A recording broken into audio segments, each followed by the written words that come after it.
Hello students, welcome back to my channel. कैसे हैं आप सभी लोग? आई होप आप लोग अच्छे होंगे, लॉकडाउन में अपना और अपनी फैमिली का अच्छे से ख्याल रख रहे होंगे और पढ़ाई भी कर रहे होंगे। सो चलिए शुरू करते हैं आज की वीडियो।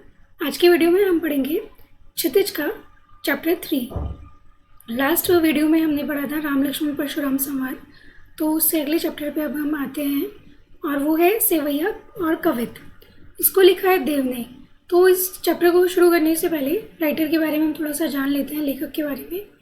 तो इनका जो नाम था, पूरा नाम इनका था देवदत्त द्विवेदी, और ये देव नाम से लिखते थे। और अगर हम इनके जन्म की बात करें तो जन्म इनका 1673 में हुआ था इटावा में। इटावा उत्तर प्रदेश का एक ज़िला है, तो उत्तर प्रदेश के इटावा में 1673 में इनका जन्म हुआ था। और इनकी मृत्यु के संबंध में स्थान नहीं दिया गया है, पर इनकी मृत्यु 1767 में हुई थी। अब देखिए, इसको याद करने का कितना अच्छा तरीका है। 1673 को आप याद कर लीजिए और बीच का जो 67 है, 1673, 1673, बीच का अगर आप 67 उठा लें तो यहाँ से बन जाएगा आपका अगले साल का 1767, 1767। उस वाले 67 को उठा के आपने मृत्यु वाले सन में डाल दिया, तो मृत्यु हुई। इस प्रकार इनका जन्म हुआ था 1673 में और मृत्यु इनकी हुई थी 1767 में। और ये भक्तिकालीन कवि थे, रीतिकालीन कवि थे ये।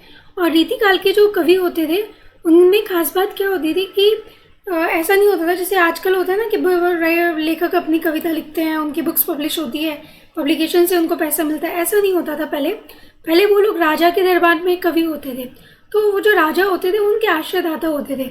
मतलब कवि ने किसी कविता की रचना की, उन्होंने पढ़ के राजा को सुनाया। अगर राजा को पसंद आया तो राजा बहुत खुश होते थे और उनको इस तरीके से इनाम में कुछ देते थे। तो उनके आश्रयदाताओं में सबसे पहले तो थे औरंगजेब के पुत्र आजम शाह, पर जो उनके सबसे बड़े आश्रयदाता थे वो थे भोगीलाल, जिन्होंने एक बार उनकी कविता पे खुश होके उनको लाखों की संपत्ति दान में दी थी। और अगर हम इनके काव्य ग्रंथों की बात करें तो इनके काव्य ग्रंथों की संख्या 52 से लेकर 72 तक मानी जाती है, जो हालांकि क्लियर नहीं है, एग्जैक्ट क्लियर नहीं है कि कितने इनके काव्य ग्रंथ हुए हैं। तो इनके जो काव्य ग्रंथ है उसमें रसविलास, भावविलास, भवानी विलास, काव्य रसायन ये प्रमुख है। अच्छा, आप अगर किसी भी लेखक के ग्रंथों को देखेंगे तो उनके नाम ना बड़े एक से होते हैं, बड़े सिमिलर होते हैं। जैसे इनके में देखिए, सब में लास्ट में विलास आ रहा है, रस विलास, भाव विलास, भवानी विलास, एक तो नाम ही अलग होते हैं जैसे काव्य रसायन। तो आपको याद करने में बड़ी आसानी रहेगी। आप बस इस तरीके से याद कर लीजिए कि अगर विलास शब्द आ रहा है तो ये किसकी रचनाएं हैं, ये देव की रचनाएं हैं। इस तरीके से हमको याद करते हुए चलना है। तो मैंने आपको जैसे बताया कि ये रीतिकाल के मुख्य कवि थे, और रीतिकाल के जो कवि होते थे उनका संबंध दरबारों से और आश्रयदाताओं से होता था। तो उसी जो दरबारी संस्कृति का चित्रण इनकी कविताओं में भी हमें देखने को मिलता है। पर जब जब ये उस संस्कृति से मुक्त हुए हैं, जब इन्होंने दरबारी संस्कृति से अलग हटके कुछ लिखा है, तब तक इन्होंने प्रेम और सौंदर्य का बड़ा ही सुंदर चित्रण प्रस्तुत किया है। इनकी जो कविता है उसकी खास बात क्या रही है? अलंकारिता और श्रृंगारिकता, ये दो चीज़ इनकी कविताओं को बहुत अच्छा बनाती हैं। और शब्दों की आवृत्ति के जरिए नया सौंदर्य उत्पन्न करने की जो इनकी क्षमता थी, उसके माध्यम से इन्होंने प्रकृति के और प्रेम के बहुत सुंदर चित्र प्रस्तुत किए। तो ये तो था हमारा लेखक के बारे में जानकारी। कौन है लेखक? हमारे लेखक हैं देव, तो जिनका पूरा नाम था देवदत्त द्विवेदी, और ये देव नाम से लिखते थे। अब बात करते हैं हम इस पाठ के बारे में। तो आपका ये जो पाठ है इसमें दो चीज़ें हैं, एक सवैया और दूसरा कवित। तो पहले शुरुआत करते हैं सवैया से, और सवैया को हम पढ़ते हैं, देखते हैं इसमें क्या है। देखिए, मैंने जैसे आपको बताया था लास्ट वीडियो में भी कि मैंने आपकी वजह से, क्योंकि आपके बहुत सारे बच्चों के पास बुक्स नहीं हैं, और मैंने ये भी देखा है कि बहुत सारे बच्चों तो इतने आलसी हैं कि बुक्स भी डाउनलोड करी ही नहीं उन्होंने एनसीईआरटी की वेबसाइट से। जबकि मैंने अपनी पहली और दूसरी वीडियो में आपको एनसीईआरटी की वेबसाइट का लिंक भी दिया है डिस्क्रिप्शन बॉक्स में। अगर आप चाहो तो आप वहाँ पे जाके उसको चेक कर सकते हो, और मैं उन दोनों वीडियोस के लिंक्स को यहाँ पे अटैच भी कर दूँगी इस वीडियो में। पर आप लोग प्लीज़ बुक डाउनलोड कर लीजिएगा। और आपके पास बुक नहीं है, इस वजह से मैंने अपने पढ़ाने का फॉर्मेट भी चेंज किया है। और यहाँ पे अभी क्या इशू है कि आपके जो टिपिकल वर्ड्स हैं ना उसको मैं यहाँ पे आपको नोट डाउन करके नहीं दिखा पा रही हूँ। तो आपको क्या करना है, जैसे जैसे मैं पढ़ाती जा रही हूँ वैसे वैसे आपको टिपिकल वर्ड्स के मीनिंग नोट करते जाना है। चैप्टर के लास्ट में भी हर बुक में शब्दार्थ दिए होते हैं, जो कठिन शब्द होते हैं उनके अर्थ दिए होते हैं। तो आप अगर बुक डाउनलोड कर लें तो वहाँ से भी आप ये चीज़ें नोट कर सकते हैं, और जो साथ में मैं वर्ड बता रही हूँ उनको भी आप नोट करते चलिए। तो चलिए शुरू करते हैं आज के वीडियो। पायनी नुपुर मंजू बसे, कटी किंकनी के धुनी की मधुराई। पायनी मतलब पैर, नुपुर मतलब घुंघरू, मंजू बजे, मंजू मतलब मधुरता से बज रहे हैं, कटी कमर, किंकनी, किंकनी एक तरीके का आभूषण होता है जो कमर पे बांधा जाता है। देखिए इस चित्र में हम देख सकते हैं, जिसे हम लोग सिंपल लैंग्वेज में कमरबंद भी बोल देते हैं, उस तरीके का आभूषण होता है। के धुनी की मधुराई। अब इस जो सवैया है इसमें देव ने कृष्ण जी के रूप का बड़ा ही सुंदर विवरण किया है। तो वो कह रहे हैं कि पाँव में उनके नुपुर बज रहे हैं, मधुर नुपुर बज रहे हैं। ये देखिए पैरों में नुपुर को दिखाई देंगे, और कमर में जो उनकी कमरबंद बंधा है उसकी जो ध्वनि है वो बहुत ही मधुर जान पड़ती है। सावरे अंग मतलब सावरे रंग के वो हैं, सावरे अंग से पट पीत, पट मतलब कपड़े, पीत मतलब पीले। तो सावरे अंग पे जो उनके पीले कपड़े हैं, हिये हुल से बनमाल सुहाई, और हिये मतलब गले में क्या है उनकी बनमाल है। तो सावरे रंग पे कपड़े, पीले कपड़े और गले में बनमाल बहुत ही सुंदर प्रतीत होती है। माथे किरीट, किरीट मतलब मुकुट, बड़े दृग, दृग मतलब आंखें, चंचल, माथे पर मुकुट है और बड़े बड़े चंचल नैन है उनके। मंद हंसी, मंद मंद हंसी, और हंसी कैसी है, मुखचंद जुनहाई, जुनहाई मतलब चांदनी। तो ऐसा लग रहा है जैसे उनका जो मुख है वो चंद्रमा के समान सुशोभित है, और उनके मुख पे जो हंसी है वो चांदनी की तरह खिल रही है। जे जग मंदिर दीपक सुंदर, श्री बच दूल्हा देव सहाई। अर्थात जिस प्रकार से जग मंदिर में दीपक सुंदर लगता है, जग रूपी मंदिर में दीपक सुंदर लगता है, इसी प्रकार श्री कृष्ण ब्रजवासियों में दूल्हे के समान सुंदर दिख रहे हैं। अब दूल्हे के समान सुंदर उन्होंने क्यों यहाँ पे ये अलंकार दिया है, क्योंकि अगर आप देखो किसी शादी में दूल्हा सबसे ज़्यादा सुंदर लगता है, सबसे ज़्यादा अलग लगता है, तो उसी तरीके से वही उन्होंने यहाँ पे श्री कृष्ण का कंपैरिजन किया है कि श्री कृष्ण ब्रजवासियों में दूल्हे के समान सुंदर दिख रहे हैं। चलिए इसको एक बार पूरा मैं समराइज करके आपको बताती हूँ। देव कह रहे हैं कि पैरों में सुंदर नुपुर है, और कमर पर जो उन्होंने कमरबंद बांधा हुआ है उसकी ध्वनि बहुत ही मधुर है।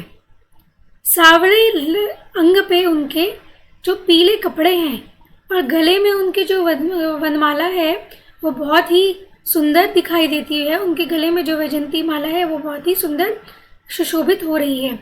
माथे पर जो मुकुट है उनके बड़े बड़े दो सुंदर चंचल नैन, और उनकी हंसी तो ऐसे लगती है जैसे चंद्रमा के समान मुख पर चांदनी छाई हो।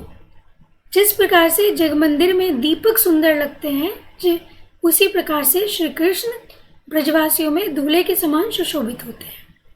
ठीक है, क्लियर यहाँ पे। चलिए अब नेक्स्ट पे आते हैं। नेक्स्ट है हमारा कवित। तो इसमें क्या है कवित में कि देव ने कल्पना की है, बसंत ऋतु की तुलना की है किसी बच्चे से, नवजात शिशु से। जैसे कोई नवजात शिशु घर में आता है, परिवार में किसी नए बालक का जन्म होता है, तो पूरा परिवार हर्ष उल्लास से भर जाता है।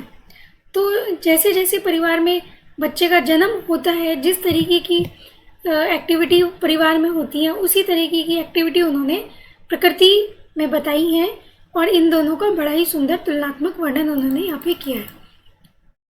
डार द्रुम पलना बिछोना नव पल्लव के। डार मतलब डाली, दुम्र मतलब पेड़। मैं जैसे जैसे आपको वर्ड बताती जा रही हूँ वैसे वैसे आप नोट डाउन करते चलिए मेरे साथ साथ। पल्ला मतलब पालना, बिछौना, बिछौना तो आप लोग जानते हैं जिसपे बच्चे को लिटाते हैं, जो नीचे बिछाते हैं। नव पल्लव, पल्लव क्या होते हैं? पत्तियां, नई पत्तियां। सुमन झिंगोला, सोहे तन छवि भारी दे। सुमन झिंगोला, सुमन मतलब फूल, और झिंगोला बच्चे को जो हल्का सा कुर्ता पहनाते हैं, झिंगोला बोलते हैं उसको। तो कवि कह रहे हैं कि डाली पे, पेड़ की डाली पे बिछौना लगा हो, जैसे जैसे नए शिशु का आगमन होता है तो उसके लिए पालना लगाते हैं, उसमें बिछौना डालते हैं और उसको सुंदर सुंदर रंग बिरंगे झिंगोले पहनाते हैं। तो इसी तरीके से ऐसा लग रहा है जैसे पेड़ की डाली पर किसी ने पालना और बिछौना बिछा दिया और वो पालना और बिछौना काय का है? नव पल्लव के, नई नई पत्तियों के। और ऐसा लग रहा है जो बसंत ऋतु में नए नए फूल आ रहे हैं उनको देख के ऐसा लग रहा है जैसे किसी ने किसी नव शिशु को रंग बिरंगे सुंदर सुंदर रंगों का झिंगोला पहना दिया हो और वो उसके तन पर बहुत ही सुंदर लग रहे हैं। सोहे तन छवि भारी दे, तन पर बहुत ही सुंदर लग रहे हैं। देखिए मैं नीचे आपको पिक्चर दिखा देती हूँ, आपको थोड़ा और क्लियर होगा इससे। ये देखिए, ये जैसे पेड़ की डाल है, इस पे ये पालना है, बिछोना है। बच्चे ने सुंदर सुंदर फूलों के झिंगोला पहन रखे हैं। उसके आसपास क्या है? मोर है, तोता है, कोयल है, नीचे गुलाब के फूल आपको दिखेंगे। तो उन्हीं सब का वर्णन यहाँ। और ये देखिए यहाँ पे और एक और बच्चा भी है, जैसे परिवार में और छोटे बच्चे होते हैं। पवन झुलावे, केरी कीर बतरावे देव, कोकिल हलावे हुलसावे कर तारी दे। पवन मतलब हवा, झुलावे मतलब झूला झुलाती है, केरी मतलब मोर, कीर मतलब तोता, बतरावे मतलब बातें करते हैं, कोकिल मतलब कोयल, हलावे हुलसावे मतलब मीठी मीठी बातें करना। तो पवन ऐसा लग रहा है जैसे बसंत ऋतु रूपी बालक को पवन झूला झुला रही है। पवन धीरे धीरे झूला झुला रही है, जैसे हम नवजात शिशु को पालने में लिटाकर उसको धीरे धीरे झूला झुलाते हैं। और उससे केरी कीर मतलब मोर और तोता ऐसे बातें कर रहे हैं जैसे कि परिवार में जो छोटे छोटे बच्चे होते हैं वो नवजात शिशु को देख के खुश होते हैं और उससे आके बातें करते हैं। कोकिल हलावे हुलसावे कर तारी दे। और जैसे परिवार के अलग अलग सदस्य बच्चे का ध्यान आकर्षित करने के लिए उसको तरह तरह की आवाज़ें निकाल के सुनाते हैं ताकि उसका मन लगे। इसी तरीके से ऐसा लग रहा है जैसे कोयल उसको प्यारी प्यारी मीठी मीठी बातों में अपने उलझा रही है, अपनी प्यारी प्यारी मीठी मीठी बातों से उसका ध्यान आकर्षित कर रही है। पूरित पराग सो उतारे करे राई नोन, कंजकली नायिका लतान सिर सारी दे। राई आप लोग जानते हैं एक तरह का मसाला होता है जो खाने में यूज होता है। नोन मतलब नमक, कंजकली मतलब कमल की कली। तो ऐसा लग रहा है जैसे जब नवजात शिशु होता है तो घर की जो बड़ी बूढ़ी औरतें होती हैं वो बच्चे की नज़र उतारती हैं राई से और नमक से। तो इसी तरीके से लग रहा है कि जो कंजकली हैं, जो कमल की कलियां हैं, उनकी खुशबू चारों ओर इस तरीके से फैल गई है, इस तरीके से पूरा का पूरा वातावरण उनके पराग से सुशोभित हो गया है जैसे कि घर की बड़ी बूढ़ी औरतें किसी बच्चे की नवजात शिशु की नज़र उतारती हैं राई से और नमक से। मदन महीप जू को बालक बसंत ताही, प्रातः जगावत गुलाब चटकारी दे। और ऐसा लग रहा है कि जो लाल रंग का एकदम चटक लाल रंग का गुलाब है वो जब वह बसंत ऋतु में सुबह सुबह खिलता है तो कैसा लगता है जैसे कोई प्रातः काल में बच्चे को जगाता है। प्रातः काल में बच्चे को कैसे जगाते हैं? जो घर के और बालक होते हैं वो कैसे जगाते हैं बच्चे को? मदन महीपजू को मतलब उसके बालों में अपनी उंगलियों से जैसे कंघा करते हुए, मतलब उसके बालों में ऐसे हाथ फेरते हुए और उसके कान के पास में चटकारी देते हुए, मतलब ऐसे चुटकी बजाते हुए जैसे जगाते हैं ताकि बच्चा शोर से ना उठे, आराम से प्यार से उठे। इसी तरीके से ऐसा लगता है जैसे ये जो लाल रंग का गुलाब बसंत ऋतु में खिल रहा है, ऐसा लग रहा है जैसे नवजात शिशु को घर के अन्य बालक धीरे से प्यार से जगाते हैं, चुटकी देकर जगाते हैं और उसके बालों में हाथ फेर कर जगाते हैं। तो इस तरीके से यहाँ पे देव ने बड़ी सुंदर तुलना की है नवजात शिशु से बसंत ऋतु की। अब हम चलते हैं इस अध्याय के तीसरे पार्ट की ओर, और इसमें मैं पहले आपको ये चित्र दिखा देती हूँ। इसमें देव ने रात्रि का और चांद का बहुत ही सुंदर विवरण किया है। जैसे पूर्णिमा का जो चांद होता है, जब पूरा खिलता है तो आसमान से लेके धरती तक सब कुछ सुशोभित हो जाता है। उसके साथ में जो तारे निकलते हैं, तारे चमकते हैं, सब बहुत ही सुंदर लगते हैं। तो वही वर्णन यहाँ पे देव ने किया है। चलिए देखते हैं उसको। फटिक सिलानी सो सुधारियो सुधा मंदिर, उदती दधी को सो अधिकाई में उमगे अमंद। फटिक मतलब स्फटिक। स्फटिक एक तरीके का नेचुरल क्रिस्टल होता है, प्राकृतिक रूप से जो बना हुआ क्रिस्टल होता है। शिला मतलब पत्थर। तो देव यहाँ पे कह रहे हैं कि जो जैसे स्फटिक से रोशनी निकलती है और पूरी धरती उससे उसकी सुधा से, मतलब उसके मीठी रोशनी से जगमगाती है। तो ये जो रात है, ये जो चांदनी रात है, ऐसा लग रहा है जैसे कि स्फटिक से निकली किरणें वातावरण को और अधिक सुंदर बना देती हैं। उदती दधी, दधी मतलब दही, कोसो अधिकाय उमगे अमंद, ऐसा लग रहा है जैसे कहीं से दही का सागर बह रहा हो। उदती दधी, और उसमें उमंगे आ रही हो। उमंगे मतलब जैसे समुद्र में लहरें आती हैं, लहरें बार बार आती हैं, बार बार जाती हैं, तो समुद्र बहुत सुंदर लगता है। इसी प्रकार से चांदनी रात में आसमान ऐसा लग रहा है जैसे कि कहीं से दही का समुद्र वो उमड़ पड़ा हो, इतना सफ़ेद सब कुछ हो रहा है। बाहर ते भीतर लो भीति न देखिए देव। अब देव कह रहे हैं कि बाहर से लेके भीतर तक जो चांदनी है वो इतनी पारदर्शी है कि आर पार सब कुछ दिख रहा है। नजर, हमारी आंखों को कुछ भी देखने में कोई व्यवधान नहीं है। सब कुछ बहुत अच्छे से हमें बहुत क्लियरली हम देख पा रहे हैं। दूध को सो फेन फेलियो आंगन फरस बंद। फेन मतलब झाग, फेलियो मतलब फैला हुआ है, और फरस मतलब फर्श।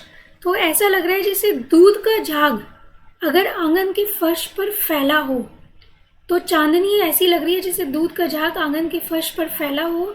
अर्थात चांदनी इतनी सफ़ेद है, इतनी निर्मल है, जैसे दूध का जो झाग होता है पारदर्शी लगता है आंगन के फर्श पर अगर उसे बिखेर दो, उसी प्रकार से ये पूरी चांदनी धरती पर इस प्रकार फैली हुई लग रही है जैसे किसी ने आंगन के फर्श पर दूध के झाग को फैला दिया हो।